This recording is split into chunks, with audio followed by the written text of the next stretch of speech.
Diwata, kung napanood mo to, sana mag-collab kayo.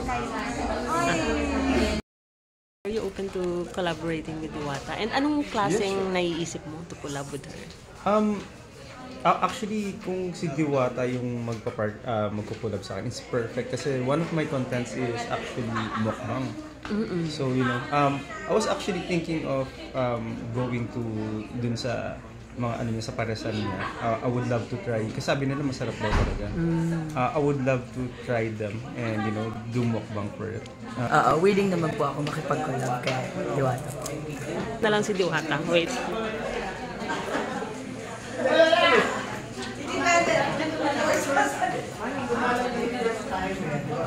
Ayan. Ang galing naman. Anong message mo sa kanya? Ayan, sana po makita kita very soon po. And also po, sana makakollab kita. And it would be my pleasure po na kakollaborate kita. Ayan. Thank you! Si Diwata kasi siya yung tipong tao na mula sa naghirap, mula sa hirap hanggang nag-boom siya. So, nakaka-inspire. Yes. Wala kami masabi kay Diwata, sobrang bait niya. Wala siyang tinatapakan na tao.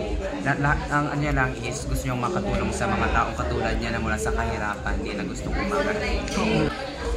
Paano kayo nakaka-relate sa kanya? Gusto ni Merarty kasi ang buhay ko din is sobrang hirap din kami. Pumasok kami dito para din sa challenging na gusto namin makuha yung prize. Yes, katulad ni Diwata. Mula din si Diwata, mula din sa kahirapan, gusto niyang umangat hanggang maabot yung kanyang pangarap. Ako din po, nakarelate kasi po ako ay hindi din ako nakapagtapos ng pag-aaral. Lumaki ako sa hirap pero hindi ako nakapagtapos ng pag-aaral kasi ng mama at papa ko hindi din nakapagtapos. So hindi nila ma-provide yung pagtustos ng pag-aaral ko. Tapos, ayun, nakarelate ako sa kanya kasi nag-strive talaga siya na makaahon sa kahirapan. Kaya sobrang inspirasyon namin si Diwata. So, kung bigyan kayo ng chance makapag-collab sa kanya, anong gagawin niyo? Sulitin namin yung oras para makapag-collab kay Idol Diwata. Siya na yung inspiration namin. As in, napaka-ano niya, down to earth. Oo, napaka-ano niya, strong niya. Maraming taong bumabati ko sa kanya. Lahat ng mga ano niya is lumalabas lahat ng baho na dapat hindi na isukat. Yes. Napaka-strong ni Diwata kahit ganyan yung mga tao sa kanya. Pilit pa rin siyang lumalaban para sa kanyang pangarap. O paano? Anong gagawin nyo? Meron ba kayong dance number? Acting. Bago comedy kami. Acting parody. O like, simulan mo nga. Yung gagawin namin mamaya. Surprise! Excited kami. Sana talaga makakulab namin si Diwata. Paano? Paano muna yan? Dapat ma-meet mo muna. Sana Diwata, kung napanood mo to, sana mag-collab kayo. Anong message nyo? Ay Diwata, pagpatuloy mo lang yung lahat ng mga mabubuting nangyari sa buhay mo. Sana hindi ka magbago. Sana marami ka pang tao magtulungan. At sana Diwata patuloy yung huwag kang mapagod na magpasaya sa mga tao. Mukhang ako na naman ang sinisisi niyo sa nangyari. Pwede ba kayong dalawa? Lumayas na kayo dito.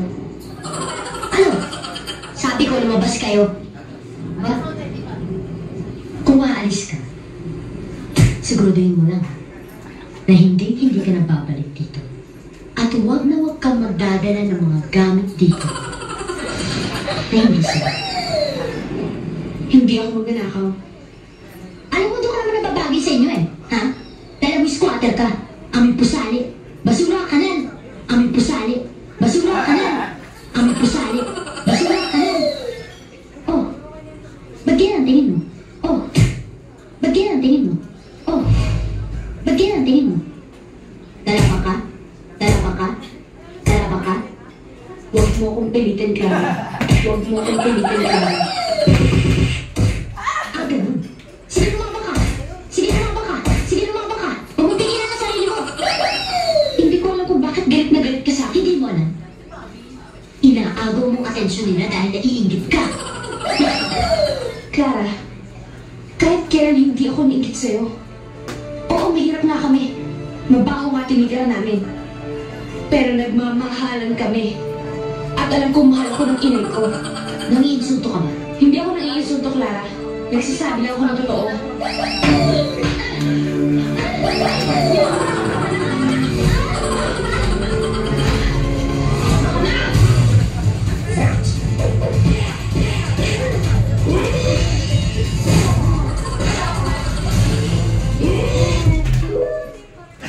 We ain't as bad